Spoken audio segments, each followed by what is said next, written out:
Donald Trump et Benjamin Netanyahou le qualifient d'historique. La France, elle, se montre plus réservée. Si le chef de la diplomatie française, Jean-Yves Le Drian, salue l'initiative, il précise que cette étape positive doit devenir une mesure définitive. De son côté, l'ONU aussi se félicite de cet accord, mais le secrétaire général Antonio Guterres ajoute que l'objectif final est de relancer les négociations entre Israéliens et Palestiniens et de déboucher sur une solution à deux États. Pour les Palestiniens, c'est avant tout une trahison. L'autorité palestinienne appelle à une réunion d'urgence de la Ligue arabe. C'est un jour triste pour le peuple palestinien.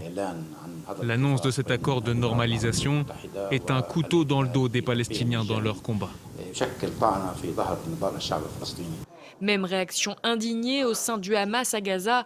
Quant à l'Iran, ennemi historique de l'État hébreu, il voit dans cette normalisation des relations entre Tel Aviv et Abu Dhabi une erreur stratégique de la part des Émiratis. L'accord entre Israël et les Émirats arabes unis ne permettra pas de garantir la paix dans la région.